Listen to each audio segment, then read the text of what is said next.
right, well, thank you so much for joining us. Matthew chapter 17, a brand new chapter this morning.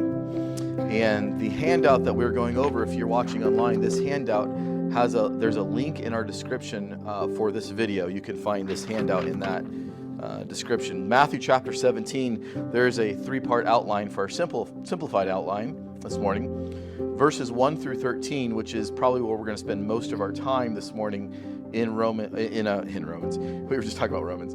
In verses 1 through 13, it'll take us a little longer to explain that. It's much more in-depth than the rest of the chapter. But I worded it this way: Jesus transformed on a high mountain. I wanted to emphasize some key words there. But this is typically what we would know as the transfiguration of Christ, or the Mount of Transfiguration. Jesus heals a boy in verses 14 through 21. And then finally in verses 22 through 27 to finish this chapter, Jesus predicts his death and resurrection. There's a section on taxes in there. Let's go ahead and read the first 13 verses together, and then we'll start making some comments on that first section. Now after 6 days, Jesus took Peter, James, and John, his brother, led them up on a high mountain by themselves. He was transfigured before them. His face shone like the sun. His clothes became as white as the light. And behold, Moses and Elijah appeared to them, talking with him. Peter answered and said to Jesus, "Lord, it is good for us to be here. If you wish, let us make here 3 tabernacles, one for you, one for Moses, and one for Elijah."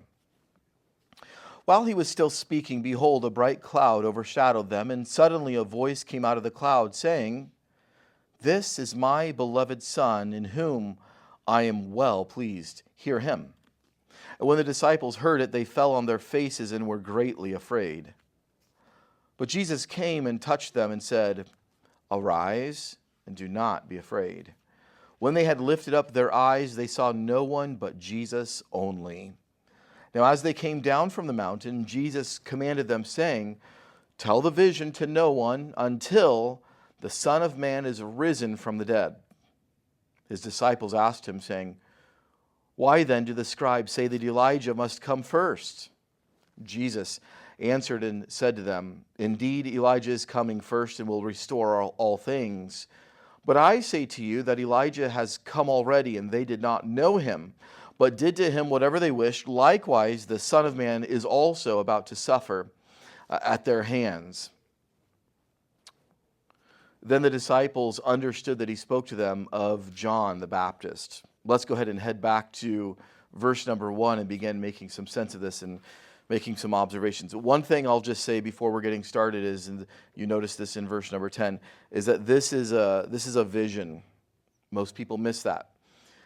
This is a vision. What does that mean? Well, Jesus says, "Tell no man of this vision." When I begin speaking on anthropology of the Bible, meaning the makeup of mankind, one of the things you'll hear me say is, when you're dead, you need to be resurrected again to be alive. And so they'll say, but if that's true and the dead are waiting for the resurrection of Christ to be alive again, which is, I think, what the biblical data suggests, then how are Moses and Elijah there talking? Well, this is a vision. This would be like you having a daydream or having a dream. If you saw somebody that has passed away in your dream, you wouldn't say, "How are they alive in my dream?" You wouldn't struggle with that.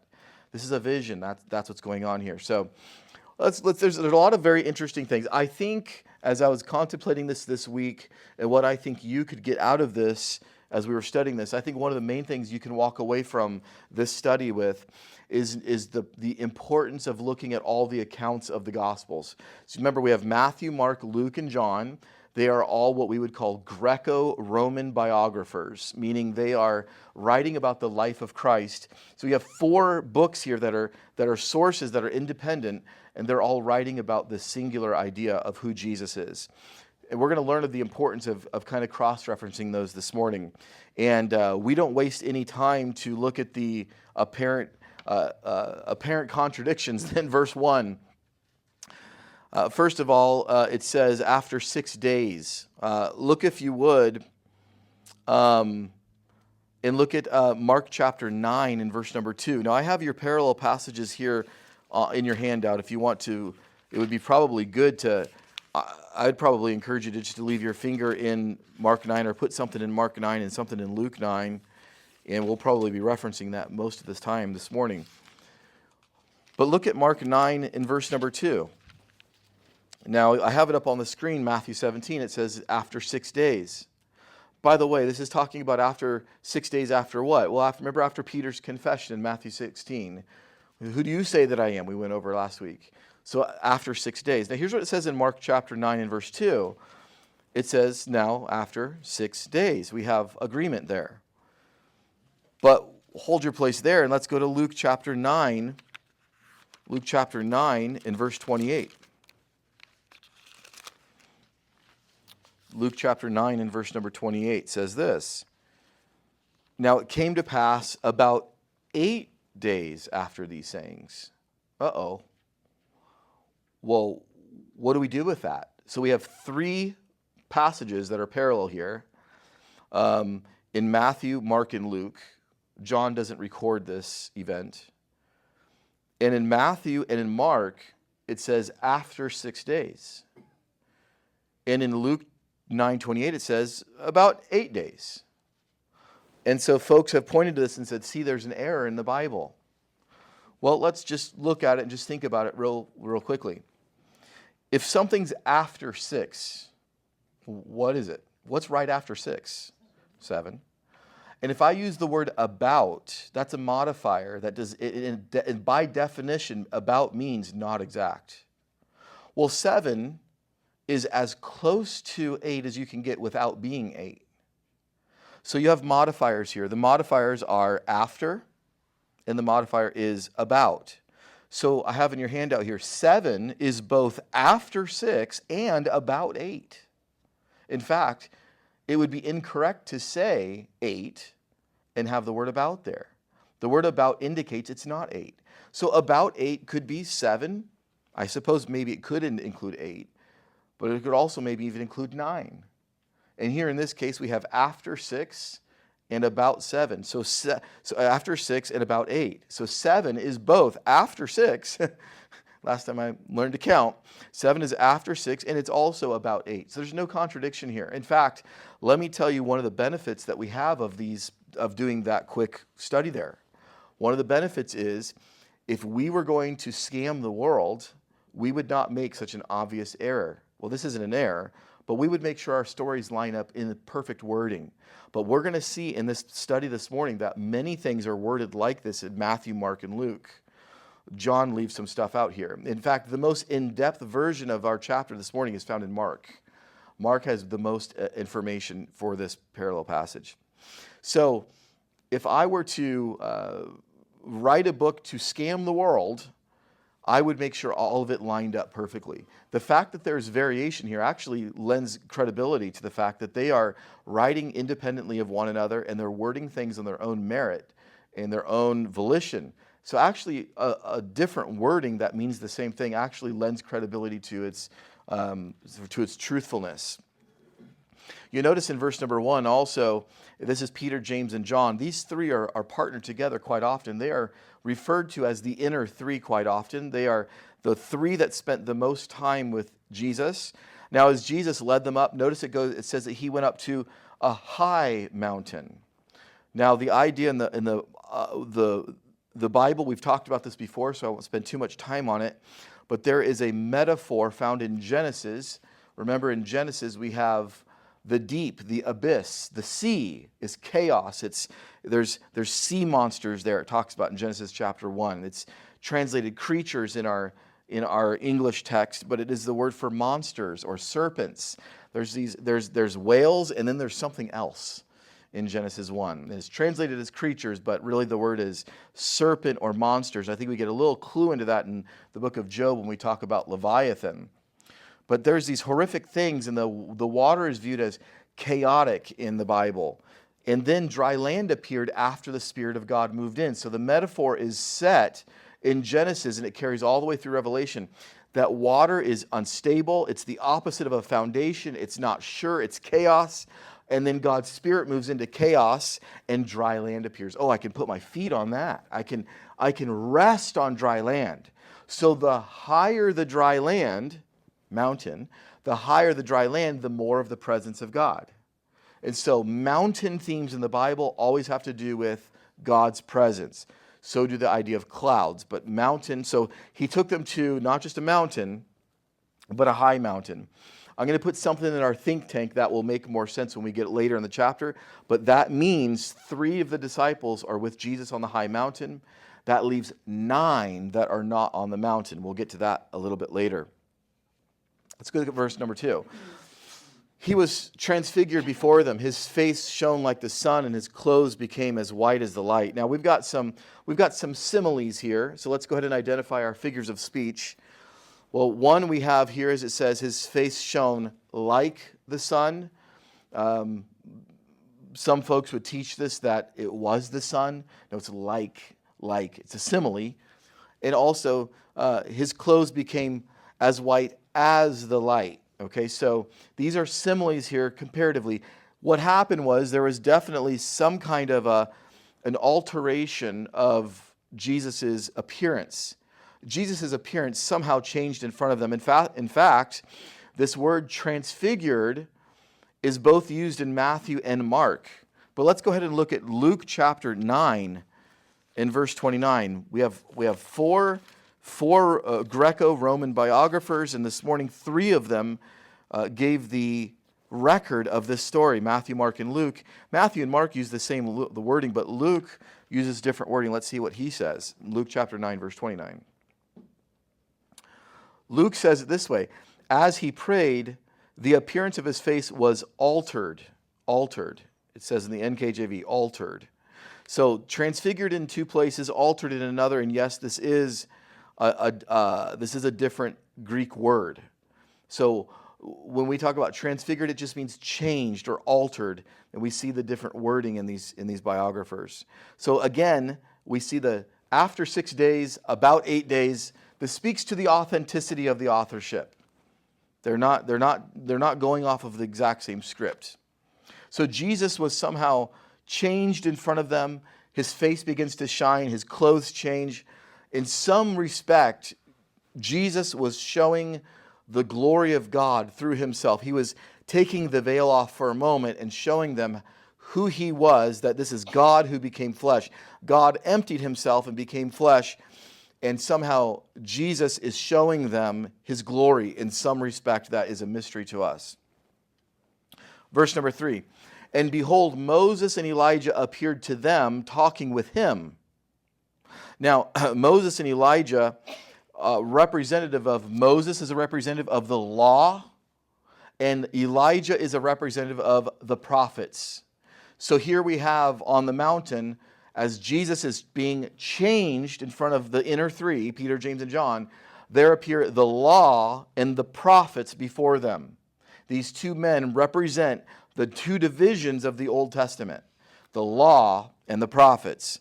Now, the law and the prophets, I grew up a dispensationalist, so you can imagine how many times I heard about the verse that says, to study to show yourself approved unto God, a workman that needeth not to be ashamed, rightly dividing the word of truth. Rightly dividing the word of truth is the mantra for dispensationalism, and I have since learned to ask people, what divisions do the Bible give to the Bible?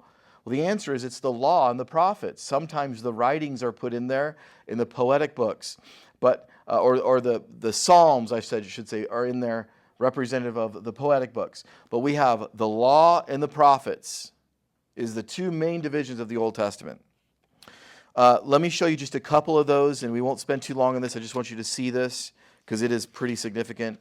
Matthew chapter 7 and verse number 12. I'm just going to read them. Therefore, whatever you want men to do to you, do also to them, for this is the law and the prophets. Matthew chapter 22 and verse 40. On these 2 commandments hang all the law and prophets. Luke chapter 16, Matthew, Mark, Luke. Luke chapter 16 and verse number 16. Right in between these parables, we have this very interesting verse. The law and the prophets were until John.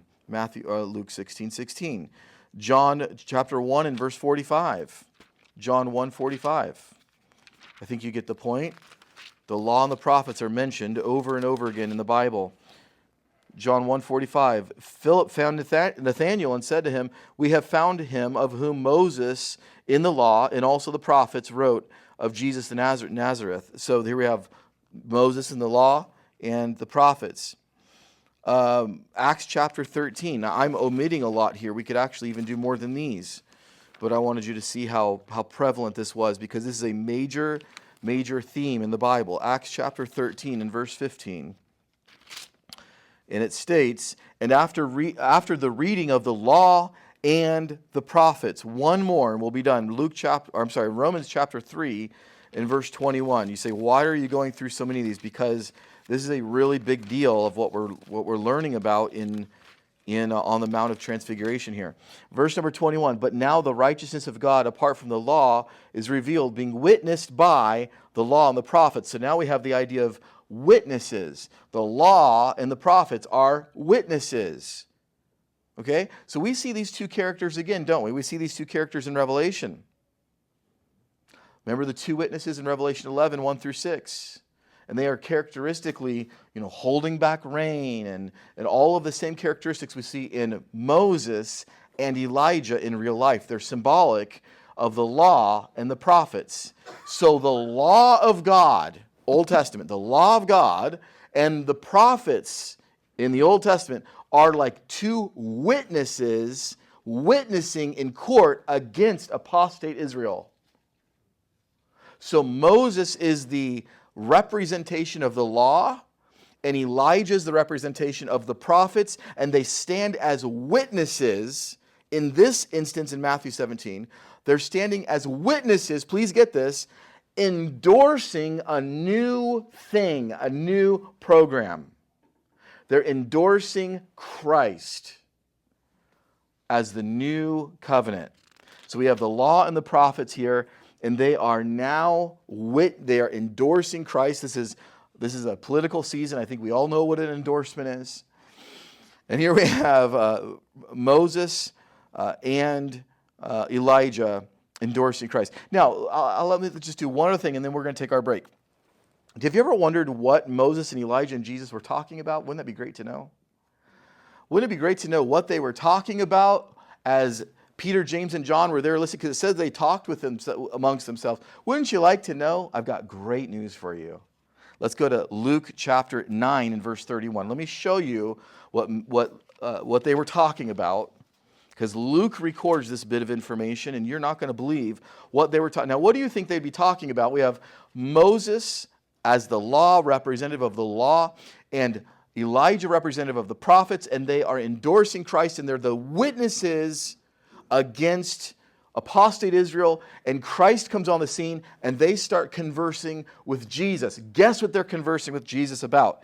It says here in verse number 31, Luke chapter 9 and verse 31, it says, let's start at verse 30, "And behold, two men talked with him," just so you know who it is, who were Moses and Elijah. Look at verse 31, "who appeared in glory and spoke of his decease," that means departure, "which he was about to accomplish at Jerusalem." Now, that may not mean much to you until I say it this way. Would you like to take a guess at what the Greek word is here that we translate decease? The Greek word is in your handout there. You may not be able to read the Greek letters, but it is transliterated for you in your handout, and that is the Greek word exodus.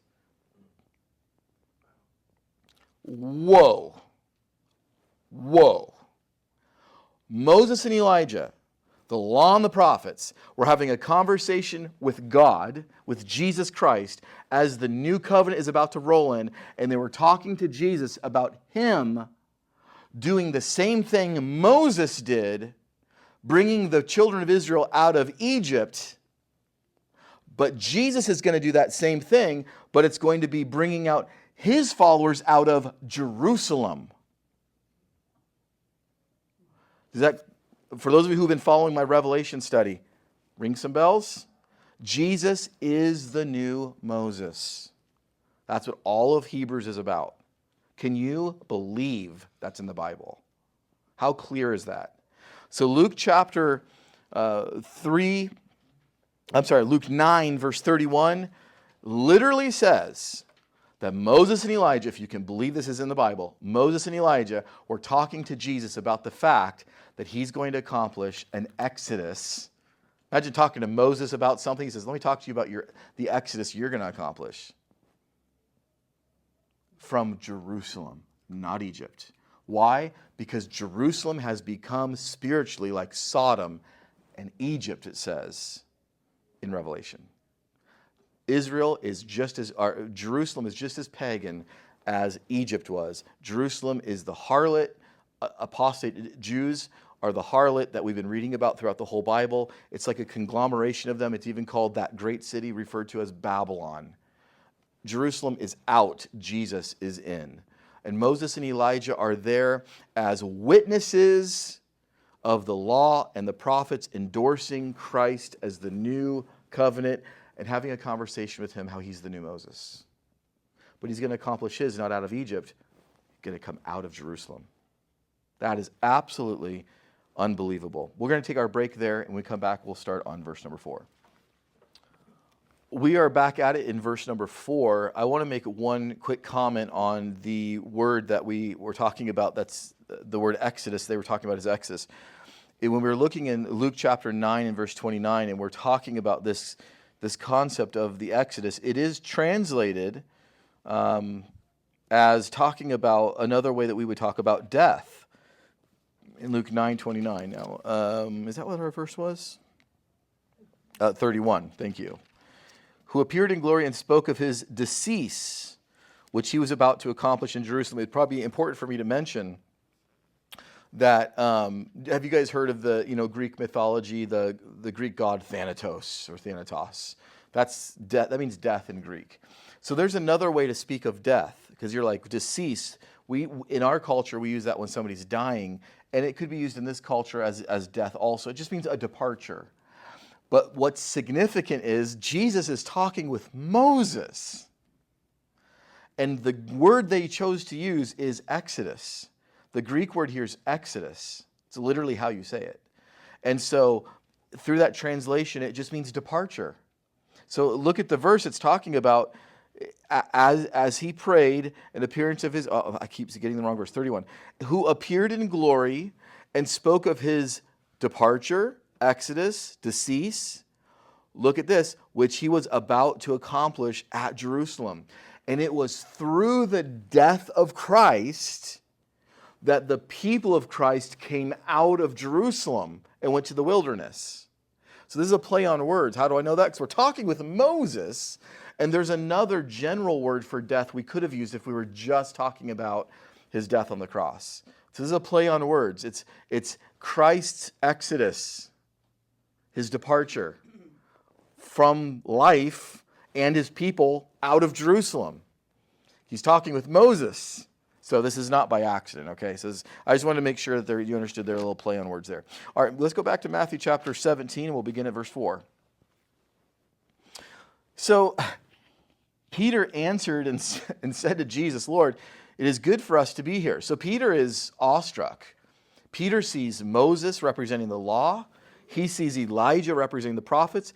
And this is one of the things Peter's trying to do is he's trying to keep the party going. Peter is trying the best he can to prolong this experience. This is good for us to be here. So let's do this. Why don't I make a booth? Why don't I make a shelter, a dwelling place, tabernacle? Why don't I make a dwelling place for Elijah? I would like for him to stay, and for Moses, and Lord, of course, for you. Why don't we make a shelter? Let's do this. On the top of this mountain, I'm going to make homes for everybody here. Peter wants to prolong this experience as long as he possibly can, and he wants to make one for Moses and one for Elijah.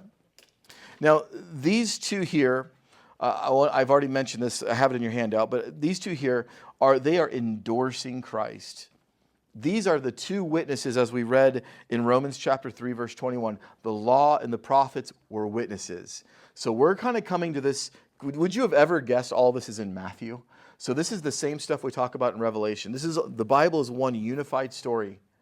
And Revelation is a covenant lawsuit against apostate Israel. And in the courtroom marches in their guilt are the two witnesses of what? The Old Testament. The Old Testament is the witness against them. I told you this. This is the record. Deuteronomy 26. This is the legal record of what I told you. I told you to obey me or else. These are the witnesses. The legal documents are put in these two symbolic figures, Moses for the law and Elijah for the prophets. And they are now endorsing Christ. And so Peter wants to prolong this experience. Peter is a lot like people today who want to follow the old covenant. Peter wanted to have his cake and eat it too. Peter wanted all three sections to keep going. Peter wanted the law, the prophets, and Christ. He says, great, we've got all of it. Boy, now we can really obey God. And we've got his son here. We've got the law, the prophets. I'll tell you what, I'm going to make a dwelling place. Why don't we all just stay put? Nobody go anywhere. Peter wanted to prolong this experience, much like Torah keepers do today. They want everything in one place. The law, the prophets, and Christ. I like them all. Let's keep them all here. But that's not the end of the story. In verse number 5, it says this. While he was still speaking, that means cut off. Somebody more important was about to talk. And in fact, it was God himself. The Father from heaven is not impressed with Peter's idea. He doesn't regard Peter's idea for making a dwelling place for all three. So while he was still speaking is another way of saying he disregarded him. And that is the proper response for people who want to have the law, the prophets, and Christ in the same conversation. They are to be disregarded. Christ, the Father, cut them off, and behold, a bright cloud overshadowed them. So his speaking was cut off, and a bright cloud overshadows them. And we know a bright cloud indicates the presence of God. Let me just show you a couple of these, and I'm just going to turn to these as quickly as I can, and you can follow along. Genesis chapter 9 and verse number 13. So the statement is this: the bright cloud is an indication of God's presence. Let me show you a couple of examples here. Genesis chapter 9 and verse number 13 says this: I set my rainbow. That is a military weapon. You ever think about that? When you see a rainbow, what if I said it's a rain gun? A bow in the Bible is a very, very heavy military weapon. God set his bow in the clouds. It's a rain gun. Does that help? It's a rain bomb. It's a rainbow. And so when he was declaring war with the world, he reminded you of that by every time the light of the sun went through little droplets of his used ammunition, it projected an image of a bow for you to remember what happened exactly on the earth. God declared war on the earth because their imaginations were continually evil against him. It's a rainbow. He could have shaped it however he wanted to. He put his bow in the clouds. And we get the first imagery of this in Genesis chapter 9 in verse number 13. It says, I set my rainbow in the cloud, and it shall be for a sign of the covenant between me and the earth. He said, I want you to always remember what happened here. And I'm going to put this image of my military weapon in the cloud. All right, let's go to the next one. Exodus chapter 14 and verse 19. Exodus chapter 14 and verse number 19. And the angel of God who went before the camp of Israel moved and went behind them, and the pillar of cloud went before them and stood behind them. This is in the camp of Israel. This is talking about some military ideas of them crossing the Red Sea. This is nation against nation, and it's the idea of God leading them with a cloud. Look again in right next door to 16:10. Exodus 16:10 says this: Now it came to pass, as Aaron spake to the whole congregation of the children of Israel, that they looked toward the wilderness, and behold, the glory of the Lord appeared in the cloud. This is why David Chilton often referred to this as the glory cloud. The glory of the presence of the Lord in a cloud. It is the imagery of God's presence and glory in the Bible. I'm going to skip a whole bunch and go to Psalm 68:34. I wish you could see what I edit out of these sermons. It is, these studies are jam-packed full of these, and if we made each one of these, 3 times as long, we could have the full experience here, but I'm just going to give you a sampling. Psalm 68:34. It says this. It says, Psalm 68:34, ascribe strength to God. His excellence is over Israel, and his strength is in the clouds. Is in the clouds. Interesting. Isaiah chapter 19 and verse number 1. Now we're getting to some serious military lingo here in Isaiah chapter 19, as Isaiah is prophesying here in Isaiah chapter 19 against Egypt. He says, the burden against Egypt. Behold, the Lord rides on a swift cloud. So it's the chariot of the day. It's where his bow is at. It's where his glory is at. It's how he leads his army.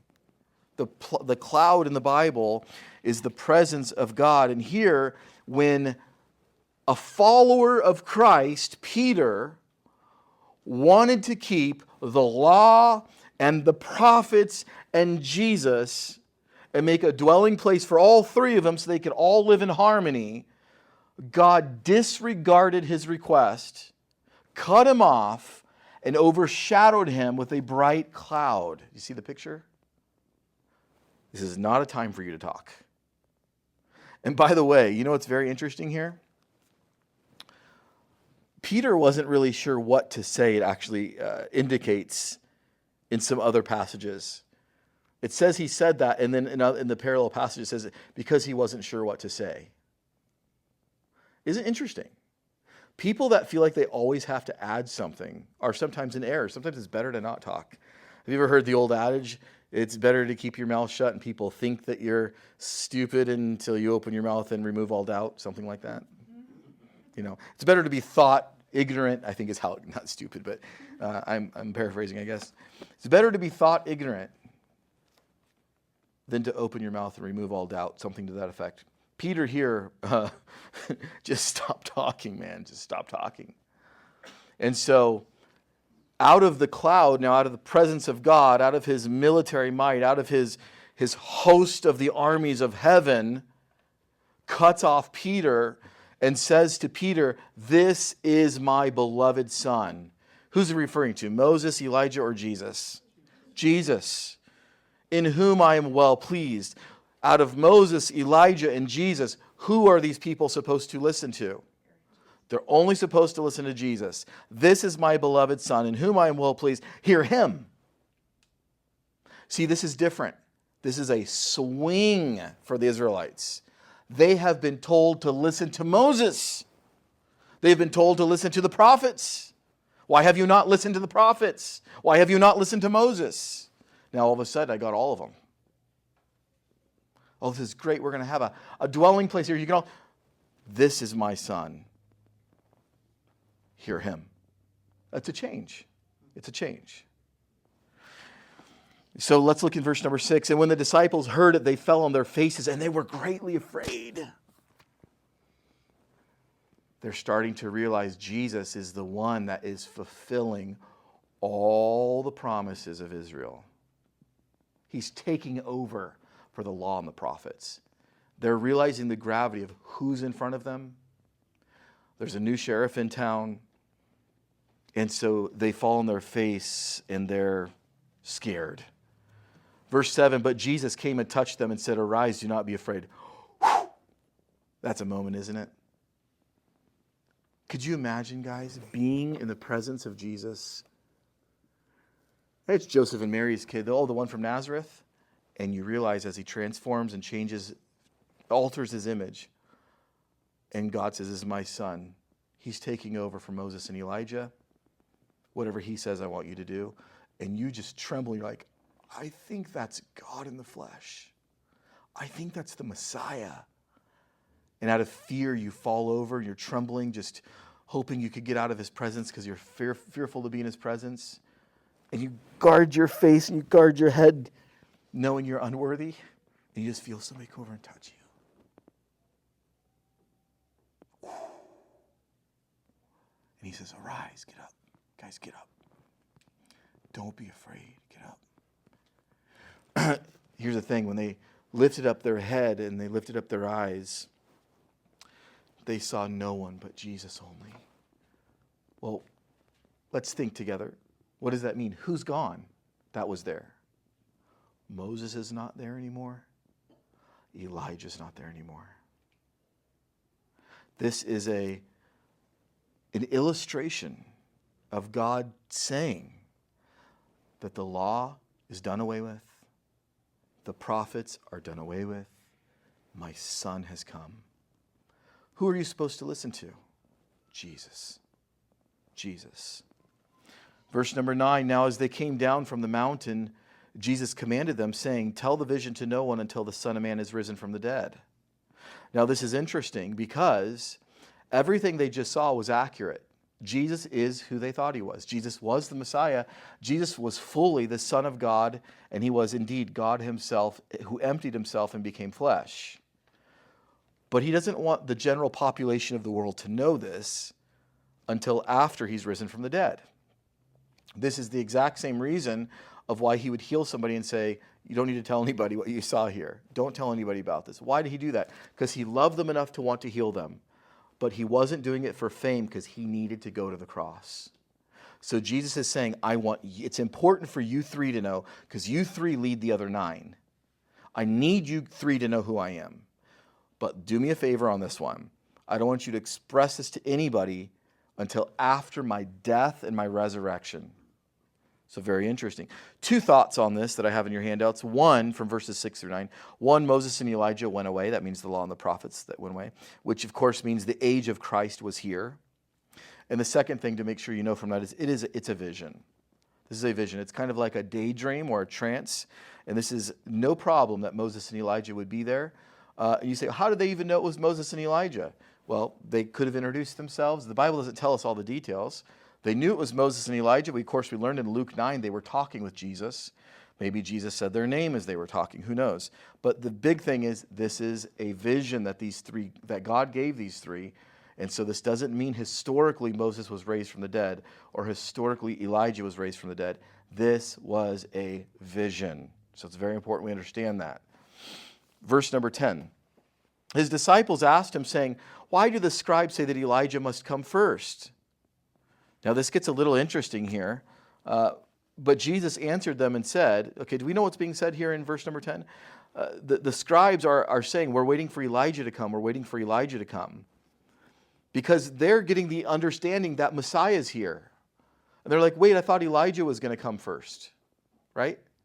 So if you're here, did we miss the part about Elijah? Now we've already talked about this in the text, haven't we? But they need to hear it again. They thought they were waiting for a resurrected Elijah to come before Messiah got there. And if this vision is indication that Messiah is here, and in fact Elijah is there endorsing, then did we miss that part about Elijah coming first? Here's Jesus' answer and said to them. Now he's quoting here, so the tense is different. He says, indeed Elijah is coming first and will restore all things. Now there's been a lot of discussion on what that phrase, will restore all things, mean. And I was a little confused by that too until I looked into this, and I'm going to show you what I found.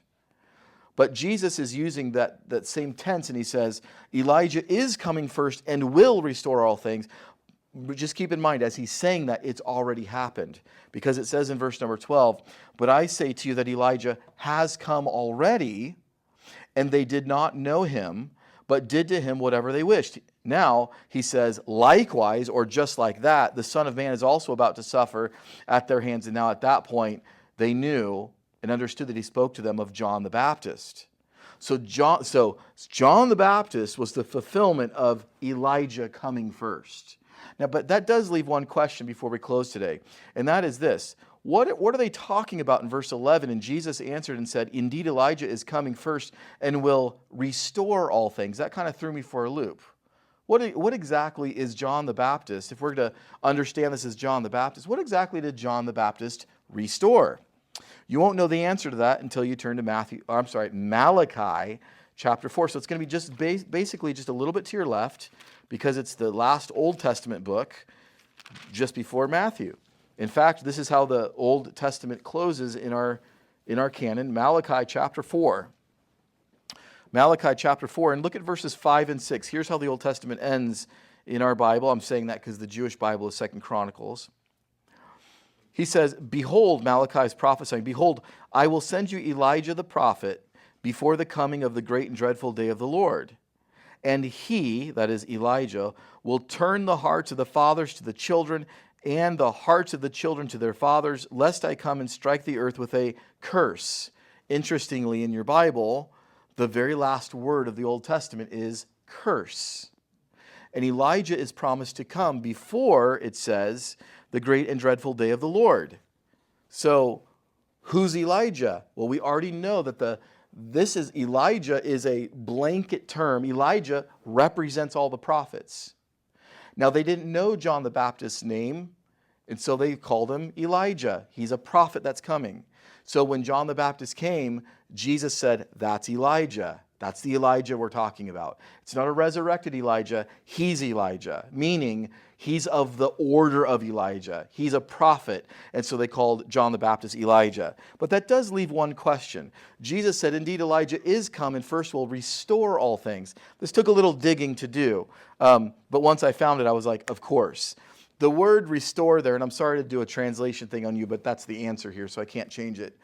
Elijah is coming first and will restore all things. If you look back at Malachi chapter 4 and verse number 6, one of the descriptions of Elijah, or in this case John the Baptist coming, is, and he will, and here's the word, turn. That word turn, if you were to use a Greek translation of turn, it is the word restore. It's the same word. So if you were a Greek reader and you're reading the Septuagint and the Greek New Testament, it would simply say, behold, I'll send you Elijah the prophet before the coming of the great and dreadful day of the Lord, and he will restore or turn. Those are the same word. So Jesus is simply quoting here Malachi chapter 4 and verse number 6, and all he's doing is quoting it.